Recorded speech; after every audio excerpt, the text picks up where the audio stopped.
Hi my families. இன்றைக்கி நம்ம ஒரு பொது ட்ராமா பார்ப்போமா? இந்த ட்ராமா பார்த்தீங்கன்னா ஒரு நரிக்கும் மனுஷனுக்கும் இடையே உள்ள ஒரு கதை. ஸோ செம்மையாக இருந்துச்சு. நானும் பார்த்தேன், நீங்களும் பார்த்துட்டு எப்படி இருக்குது அப்படிங்கிறத மறக்காமல் கமெண்ட் செக்ஷனில் சொல்லுங்கள். ஓப்பனிங் சீன்லேயே பார்த்தீங்கன்னா ஒரு வயசானவங்கள காட்டுறாங்க. அவங்க ஒய்ஃபுக்கு உடம்பு சரியில்லை போல், ஏதோ ஒரு மூலிகை செடி தேடி தான் காட்டுக்குள்ளே அலைஞ்சிக்கிட்டு இருக்க. அவங்க ரொம்ப நாளாக அலைஞ்சிக்கிட்டு இருக்காங்க போல், சுத்தமாக அது கிடைக்கவே இல்லை. ஸோ எங்கே இருக்கும் அப்படிங்கிற மாதிரி பார்த்துக்கிட்டு இருக்கா. அந்த இடத்துல ஒரு சவுண்டு கேட்க, இதை பார்த்தா வரும், யார் அது அப்படிங்கிற மாதிரி கத்திக்கிட்டு இருக்க. அந்த நேரம் அதை சொல்ல அப்பா அவளும் சிரிச்சுக்கிறா. அம்மா என்னை எப்படி நீ கண்டுபிடிச்ச அப்படிங்கிற மாதிரி கேட்க, ஆமாம் உன்னோட பர்ஃப்யூம் சொல்லி ஸ்மெல்லு எனக்கு தெரியாதாடி, அதை வச்சு தான் கண்டுபிடிச்சேன் அப்படிங்கிற மாதிரி சொல்லிட்டு, இந்த பொண்ணு எங்கே அப்படிங்கிற மாதிரி கேட்க, அவளும் நீ ஒன்றும் கவலைப்படாத, அவள் வந்து சமையலறையில் தான் மயக்கம் போட்டிருக்கா, ஸோ அவளை பற்றிலாம் கவலைப்படாத அப்படிங்கிற மாதிரி சொல்ல, அடுத்த சீன்லேயே பார்த்தீங்கன்னா இந்த பொண்ணுக்கும் கல்யாணம் நடந்துக்கிட்டு இருக்கு. அதை நம்ம ஹீரோனும் தூரமாக நின்று நல்லா ரசித்து பார்த்துக்கிட்டே, இது எல்லாமே ஸ்டார்ட் பண்ணது ஒரு நாள் தான் அப்படிங்கிற மாதிரி சொல்லிட்டு ஒரு ஃப்ளாஷ்பேக்கை யோசிச்சு பார்க்குறா. அதில் பார்த்தீங்கன்னா நம்ம ஹீரோனும் இந்த ஃப்ரெண்டுக்காரையும் பார்த்தீங்கன்னா ஏதோ திங்ஸ் வாங்குறதுக்காக மார்க்கெட்டுக்கு வந்திருப்பாங்க போல். நம்ம ஹீரோனுக்கு இப்போல்லாம் எடுத்து மாட்டி அழகா இருக்காடின்னு கேட்டுக்கிட்டு இருக்க. ஆனால் அந்த பொண்ணு வந்து நம்ம ஹீரோனை நோட் பண்ண மாதிரியே தெரியல. ஸோ நம்ம ஹீரோனும் இதை பார்த்துட்டு லுக்கு வேறு எங்கேயோ போகுது அப்படிங்கிற மாதிரி திரும்பி பார்க்க, அங்கே ஒரு அழகான பையன் நிற்கிறான். இதை பார்த்து அவளும், அடியே இதெல்லாம் நமக்கு தேவையில்லாத வேலைடி அப்படிங்கிற மாதிரி சொல்ல, உடனே இவளும் நான் ஒன்றும் பண்ணலையே அப்படிங்கிற மாதிரி சொல்லிக்கிட்டு இருக்க. அந்த இடத்துக்கு அந்த பையன் வந்துட்டு, பரவாயில்லையே உங்களை மறுபடியும் மீட் பண்ணிட்டேன் அப்படிங்கிற மாதிரி சொல்ல, இவளும் சிரிச்சிருப்பா. ஸோ இப்படி தான் இவங்களோட லவ் வந்து ஸ்டார்ட் ஆகிருக்கும். ஆக்சுவலி பார்த்தீங்கன்னா இந்த ஃப்ரெண்டுக்காரையுமே ஒரு நரி தான் போல. அவள் வந்து இந்த பையனை வந்து கல்யாணம் பண்ணிக்கணும் அப்படிங்கிறதுக்காக மனுஷனாக மாதிரி கல்யாணம் பண்ணிக்கிட்டு இருக்கா. நம்ம ஹீரோனும் பரவாயில்ல, அவள் பிடிச்ச மாதிரி ஒரு லைஃப் அமைய போகுது அப்படிங்கிற மாதிரி பார்த்து சந்தோஷப்பட்டுக்கிட்டு இருக்க. அப்போ தான் பார்த்தீங்கன்னா நம்ம ஹீரோனுக்கு ஃப்யூச்சரில் நடக்கிறதுலாம் விஷுவலாக வந்து போகுது. ஆக்சுவலி இந்த ஃப்ரெண்டுக்காரி பார்த்தீங்கன்னா ஒரு 3 பேரோட சேர்ந்து ஓடி வர்ற மாதிரி இருக்குது.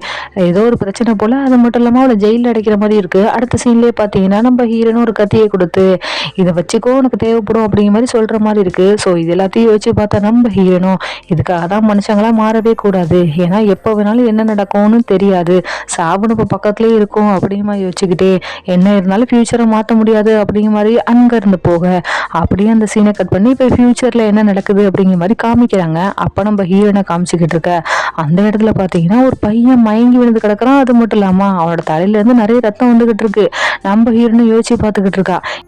நான் யார் தெரியுமா? நான் ஒரு 9 வால் கொண்ட நரி. நான் எதுக்காக மனுஷனாக மாறணும்?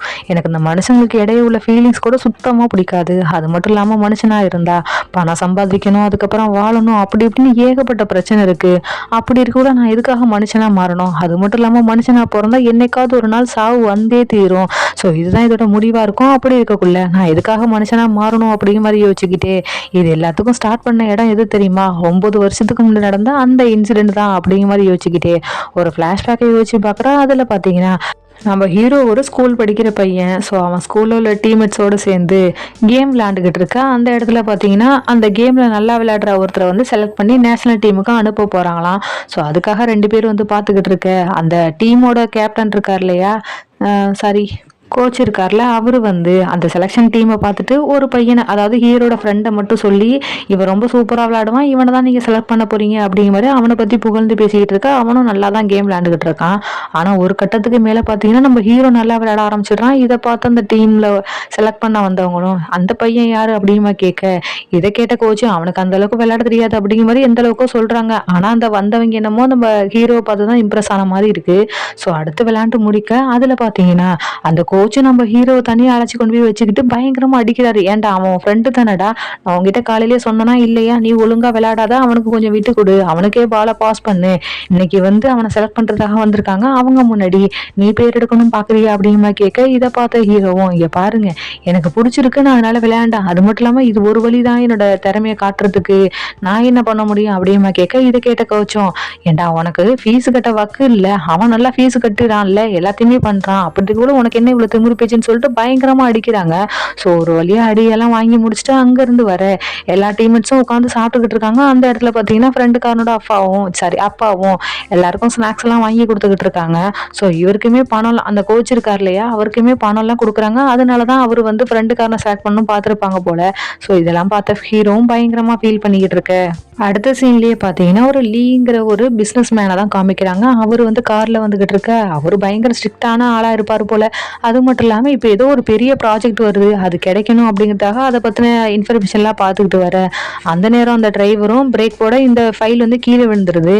அப்ப டிரைவர் பயங்கரமா பயந்து போயிட்டாரு. சாரி சார், தெரியாம நடந்துட்டு அப்படிங்கிற மாதிரி சொல்ல, அப்ப லீயும் எனக்கு இந்த ப்ராஜெக்ட் கிடைக்காது போலயே, ரொம்ப அன்லக்கா இருக்கே அப்படிங்கிற மாதிரி சொல்லிட்டு இருக்கா. அடுத்த சீன்லயே பாத்தீங்கன்னா டிரைவர் வந்து லீ பயங்கரமா அடிச்சு போட்டுட்டான் போல. ஸோ அவன் தான் காரை ஓட்டிக்கிட்டு வரான். அடுத்து லீயோட அசிஸ்டன்ட் வந்து டிரைவர் எங்க அப்படிங்கிற மாதிரி சொல்ல, இவனும் எந்த பதிலும் சொன்ன மாதிரி இல்லை. இங்க பாரு, என்ன ஆனாலும் சரி இன்னைக்கு இந்த ப்ராஜெக்ட் கிடைச்சே ஆகணும் அப்படிங்கிற மாதிரி அசிஸ்டண்ட்டை பார்த்து சொல்ல, அப்பா அசிஸ்டண்ட்டும் இல்லை சார், இதுக்கு நிறைய பேர் வாண்டடா இருக்காங்க, அது மட்டும் இல்லாம நிறைய எக்ஸ்பீரியன்ஸான கம்பெனிலாம் இருக்குது, நமக்கு கிடைக்கிறது ரொம்பவே கஷ்டம்தான் அப்படிங்கிற மாதிரி சொல்ல, அப்போ லீயும் இதனால தான்டா நீ இன்ன வரைக்கும் அசிஸ்டண்ட்டாகவே இருக்கிற, நான் ஓனராக இருக்கிறேன், முதல்ல புரிஞ்சுக்கோ, பணத்தால் எல்லாத்தையுமே வாங்க முடியும் அப்படிங்கிற மாதிரி சொல்லிட்டு, என்ன ஆனாலும் இந்த ப்ராஜெக்ட் எனக்கு கிடைச்சே ஆகணும் அப்படிங்கிற மாதிரி அந்த மீட்டிங்க்கு போக, ஸோ அந்த இடத்துல யாருக்கு அந்த ப்ராஜெக்ட் கொடுக்க போகிறாங்க அப்படிங்கிற மாதிரி அந்த ரிசல்ட்டை அனௌன்ஸ் பண்ணுறதுக்காக அந்த சிஸ்டத்தை காமிச்சிக்கிட்டு இருக்க. பார்த்தீங்கன்னா அது ஒர்க் ஆக மாட்டேங்குது. என்னாச்சுன்னு சொல்லிட்டு எல்லாரும் பார்த்துக்கிட்டு இருக்க.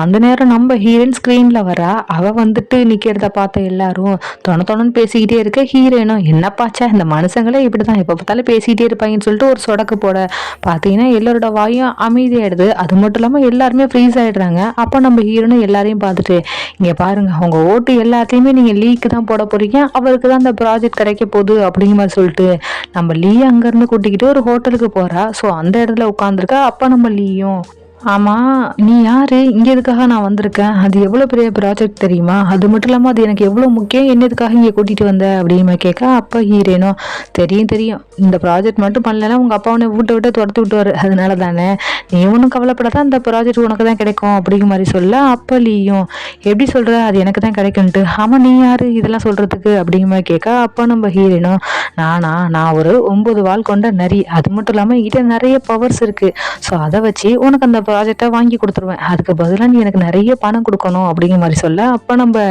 லீயும், உங்ககிட்ட தான் நிறைய பவர் இருக்குன்னு சொல்கிறீல்ல, அப்புறம் எதுக்காக நீ என்கிட்ட பணம் கேட்குற, அந்த பணத்தை நீனே எடுத்துக்க வேண்டியதானே அப்படிங்கிற மாதிரி நக்கலாக சொல்லிட்டு சிரிக்க.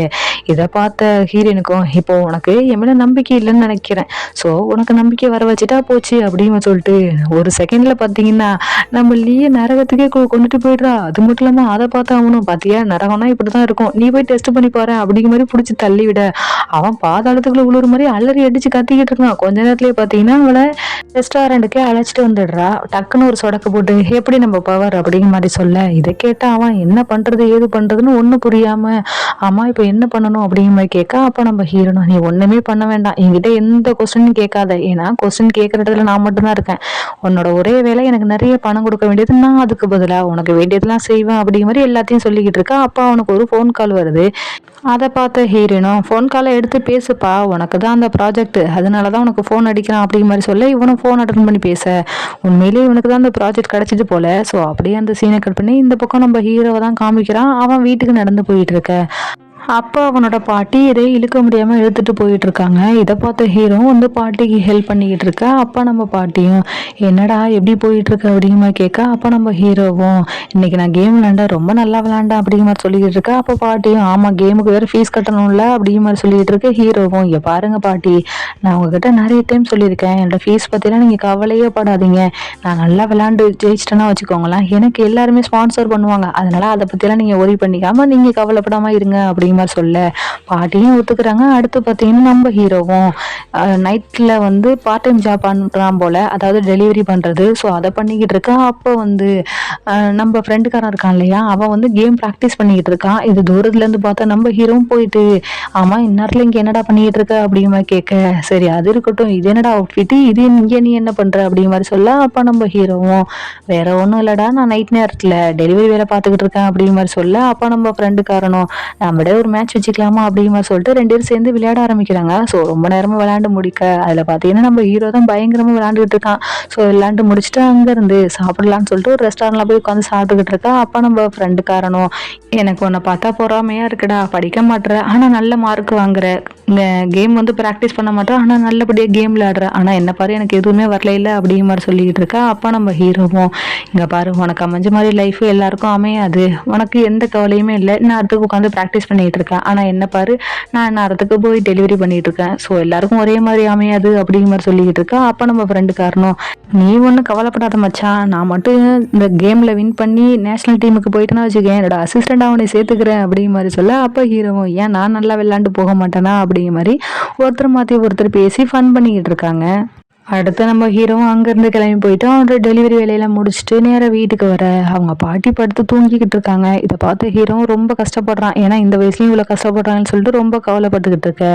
அதே சமயம் இந்த பக்கம் நம்ம ஹீரோயினோட மைண்ட் வயசை தான் காமிக்கிறாங்க. எப்பாடா என்னானாலும் சரி இந்த மனுஷங்களா மட்டும் பிறக்கவே கூடாது, அதுவும் மனுஷங்களா பிறந்தா எவ்வளோ கஷ்டப்படணும், சின்ன வயசுலேயே படிக்கணும், அதுக்கப்புறம் காலேஜ் போகணும், ஒரு நல்ல வேலை பார்க்கணும், அடுத்து கல்யாணம் பண்ணணும், அடுத்து குழந்தை குட்டிங்களுக்கெல்லாம் சம்பாரிச்சு கொடுக்கணும், எப்பா எம்போட்டு வேலை, அதுக்கு தான் கடைசி வரைக்கும் இந்த நிறையாவே இருந்து வாழ்ந்துட்டு போயிடணும் அப்படிங்கிற மாதிரி நம்ம ஹீரோனை மைண்ட் வைஸ் ஓட்டிட்டு அங்கே ஒரு ஷாப்பிங் பண்ணுறதுக்காக ஒரு மால்குள்ளே சுற்றி வர. அந்த நேரம் நம்ம ஹீரோனுக்கும் தனியாக ஷாப்பிங் பண்ண போர் அடிக்குது. ஸோ அந்த இடத்துல ஒரு பொண்ணை பார்க்க, அந்த பொண்ணை பார்த்தோன்னே நம்ம ஹீரோனுக்கு பிடிச்சி போயிடுது. ஸோ கிட்டக்க போயிட்டு, இன்னைக்கு ஒரு நாள் மட்டும் நீ என்னோட ஃப்ரெண்டாக இருந்து என்னோட ஷாப்பிங் பண்ணு அப்படிங்கிற மாதிரி ஒரு சொடக்கு போட, அந்த பொண்ணும் அப்படியே மாறிடுறா. அடுத்து 2 பேரும் சேர்ந்து ஷாப்பிங் பண்ணிக்கிட்டு இருக்கா. அப்போ அந்த பொண்ணு வந்து ஏதோ ஒரு கொஸ்டின் மாதிரி கேட்க வர்றா. இதை பார்த்த ஹீரோனும், எனக்கு புரியுது, நீங்களாம் என்ன சாப்பிடுவீங்க, ரத்தத்தை குடிப்பீங்களா அப்படின்னு தானே கொஸ்டின் கேட்க போற அப்படிங்கிற மாதிரி சொல்ல.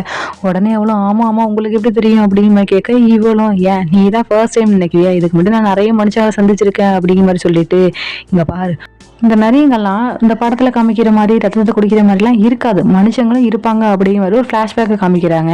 நம்ம ஹீரோன்னு பார்த்தீங்கன்னா நல்லா லிப்ஸ்டிக் போட்டு கலர் கலராக ட்ரெஸ் போட்டுக்கிட்டு ஜாலியாக உட்காந்து நூடுல்ஸ் சாப்பிட்டுக்கிட்டே படம் பார்த்துக்கிட்டு இருக்க.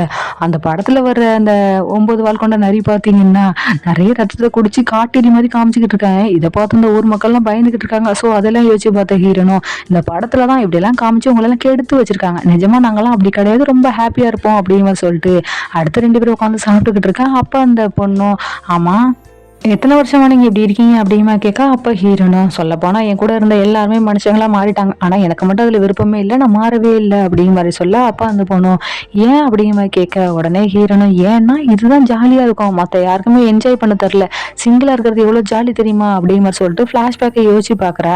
அதில் பார்த்தீங்கன்னா நம்ம ஹீரோன் ஒரு ஸ்கூலில் இங்கிலீஷ் கற்றுக்கிறதுக்காக வந்திருப்பாங்க. ஆனால் அந்த டீச்சர் பார்த்தீங்கன்னா ஃபுல் அண்ட் ஃபுல் இங்கிலீஷ்லேயே பேசிக்கிட்டு இருக்க. ஹீரோனும் பக்கத்தில் உள்ள பார்த்துட்டு, ஏண்டி உனக்கு ஏதாவது புரியுதா என்ன அப்படிங்கிற மாதிரி சொல்ல. அப்போ அவனும் ஒன்றும் ஏறல மரமண்டைக்கு அப்படிங்கிற மாதிரி சொல்ல. ஹீரோனும், இவன் என்ன இப்படி சொல்லி கொடுக்குறான்னு சொல்லிட்டு அந்த டீச்சரோட லாங்குவேஜையே மாற்றி விட்டுருப்பா அவளுக்கு புரியுற மாதிரி. ஸோ அடுத்த சீனில் பார்த்தீங்கன்னா நம்ம ஹீரோயினும் ஒரு காமிக் புக் படிச்சுக்கிட்டு இருக்க. அதில் எண்டில் பார்த்தீங்கன்னா அந்த ஹீரோயின் வந்து இறந்து போன மாதிரி இருக்கும். இதை பார்த்த ஹீரோனும், எப்படி அந்த ஹீரோயின் இறந்து போகலான்னு சொல்லிட்டு அந்த காமிக் புக்கை எழுதியிருப்பாங்கல்ல, நேராக அவங்களே போய் பார்த்துட்டு, இந்த காமிக் புக்கோட எண்டிங் எனக்கு பிடிக்கலாம் மாற்றுங்கன்னு சொல்லிட்டு அந்த ரைட்டரே மாற்றி விட்டுருந்துருப்பா. அது மட்டும் இல்லாமல் ஒரு சின்ன பையனோட சேர்ந்து ஒரு கேம் விளையாண்டுக்கிட்டு இருக்கா. அந்த சின்ன பையன் ஹீரோனை வின் பண்ணிடுவான். இதை பார்த்த ஹீரோனுக்கு பொறுக்காம ஒரு சொடக்கு போட்டு, நீ ஸ்லோவாக விளையாடுறா அப்படிங்கிற மாதிரி சொல்ல. அவனும் ஸ்லோவாக விளையாண்டுக்கிட்டு இருக்க. இதை பார்த்த ஹீரோனும், உனக்கு விளையாடவே தெரியலன்னு சொல்லிட்டு அவனை எல்லாம் திட்டி விட்டுருந்துருப்பா. ஸோ இது எல்லாத்தையும் சொல்லி ஜாலியாக என்ஜாய் பண்ணிக்கிட்டு இருக்கேன் அப்படிங்கிற மாதிரி சொல்ல. இதை கேட்ட அந்த பொண்ணும், சி இதெல்லாம் ஒரு வாழ்க்கையா அப்படிங்கிற மாதிரி சொல்ல. நம்ம ஹீரோயினும், எவ்வளோ தைரியம் என்ன நீ ஏற்று பேசுன்னு சொல்லிட்டு ஒரு சொடக்கு போட்டு, எனக்கு பாசிட்டிவாக பேசு அப்படிங்கிற மாதிரி சொல்ல. அப்போ அந்த பொண்ணும், ஆமாம்மா இப்படி தனியாக இருக்கிறதும் ஜாலி தான் அப்படிங்கிற மாதிரி சொல்ல. ஹீரோனும், ஆமாம்மா தனியாக இருக்கிறதா சந்தோஷம், நிறைய ஷாப்பிங் பண்ணலாம், நிறைய சாப்பிடலாம், என்ன வேணுமோ பண்ணிக்கலாம் அப்படிங்கிற மாதிரி சொல்ல. அப்போ அந்த பொண்ணும், ஆமாம்மா தனியாக இருந்து என்னதை தான் கண்டிங்களோ அப்படிங்கிற மாதிரி அப்பயும் மொக்க பண்ணிக்கிட்டு இருக்கா. நம்ம ஹீரோனுக்கு, இவன் என்னடா எப்படி பேசினாலும் நம்மளை மொக்க பண்ணிக்கிட்டே இருக்காளே அப்படிங்கிற மாதிரி யோசிச்சுக்கிட்டு இருக்க. அதே சமயம் நம்ம ஹீரோவும் ஃப்ரெண்டுக்காரனும் சேர்ந்து ஷாப்பிங் பண்ணுறதுக்காக வந்துருப்பாங்க போல். ஸோ அந்த இடத்துல நம்ம ஃப்ரெண்டுக்காரனும் ஹீரோ கூப்பிட்டு, இதில் உனக்கு எந்த ஷூ பிடிச்சிருக்கோ வாங்கிக்கோடா, நான் வந்து எனக்கு நிறைய ஸ்பான்சர் கிடைக்கும், அது மூலியமாக நீ எடுத்துக்கலாம் அப்படிங்கிற மாதிரி சொல்ல. இதை கேட்ட ஹீரோக்கு பயங்கரமாக கோவம் வந்துடுது. ஏன்டா என்னால் வாங்க முடியாதுன்னு நினைக்கிறியா அப்படிங்கிற மாதிரி கோவப்பட்டு அங்கேருந்து வெளியில் வர. அந்த நேரம் நம்ம ஹீரோனும் ஷாப்பிங் முடிச்சுட்டு வர 2 பேரும் ஒருத்தருக்கு ஒருத்தர் மோதிக்கிறாங்க. அதில் பார்த்தீங்கன்னா நம்ம ஹீரோ 10 அடி தூரம் போய் பறந்து விழுறான். இதை பார்த்து ஹீரோ, ஆமா இவ பொண்ணு தானே என்ன அப்படிங்கிற மாதிரி யோசிச்சுக்கிட்டே கிளம்பி நின்றுக்கிட்டு, நீங்கள் ஓகேவா அப்படிங்கிற மாதிரி சொல்ல. அப்போ நம்ம ஹீரோனும், நான் ஓகே தான், இந்த மனுஷங்களே இப்படிதான்ப்பா, இப்படிதான் இவ்வளோ ஒரு லேசியாக இருக்காங்களோ அப்படிங்கிற மாதிரி யோசிச்சுக்கிட்டு இருக்கா. அப்போ நம்ம ஹீரோவும் சாரி அப்படிங்கிற மாதிரி சொல்ல. அந்த இடத்துக்கு ஃப்ரெண்டுக்காரன் வந்துட்டு போகலாமா அப்படிங்கிற மாதிரி சொல்ல. இவனும் போகலான்னு சொல்லிடுறாங்க. ஸோ ஃப்ரெண்டுக்காரனும் ஹீரோ நடந்து போகிறத பார்த்த ஹீரோயினும் அவள் கூட ஒருத்தி இருக்காளே அவளை பார்த்துட்டு, இந்த 2 பேர்ல இந்த சைடு போறான் பாத்தீங்களா, அவன் பயங்கரமா பணக்காரனாக போறான், நிறைய ஃபேமஸ் ஆக போறான் அப்படிங்கிற மாதிரி சொல்ல, அப்ப அந்த பொண்ணுக்காரியும் உங்களுக்கு எப்படி தெரியும் அப்படிங்கிற மாதிரி சொல்ல, எனக்கு இந்த ஃபியூச்சர்ல என்ன நடக்குங்கிறத பாக்குற சக்தி இருக்கு அப்படிங்கிற மாதிரி சொல்லிக்கிட்டு இருக்க. அதே சமயம் அடுத்து நம்ம ஃப்ரெண்டுக்காரனும் ஹீரோ பார்த்துட்டு, சாரிடா நான் தெரியாம பண்ணிட்டேன், உனக்கு ஹெல்ப் பண்ணலாம்னு தான் நினைச்சேன், இது உனக்கு ஹர்ட் ஆகுன்னு எனக்கு தெரியாது அப்படிங்கிற மாதிரி சாரி சொல்லிக்கிட்டே இருக்க. ஹீரோ ஓரளவுக்கு கன்வின்ஸ் ஆன மாதிரி தான் இருக்கு. அதே சமயம் இந்த பக்கம் ஹீரோயினும் ஃப்ரெண்டுக்காரியை பார்த்துட்டு, போதும் போதும் இதுக்கப்புறம் நீ போயிட்டு தனியா ஷாப்பிங் பண்ணு அப்படிங்கிற ஒரு சொடக்கு போட, அவளும் அங்க இருந்து போயிடுறா. என்ன நடந்துச்சுன்னு ஒண்ணுமே அவளுக்கு புரியல. அதே சமயம் நம்ம ஈரணும், ஆஹா இதுக்கப்புறம் இதை எடுத்துட்டு போறதுக்கு ஆள் வேணும்னு ஒரு சொடக்க போட அங்க 2 பசங்க வராங்க. ஆனா அந்த நேரம் பாத்தீங்கன்னா எல்லாமே ஃப்ரீஸ் ஆகி அப்படியே நின்றுடுது.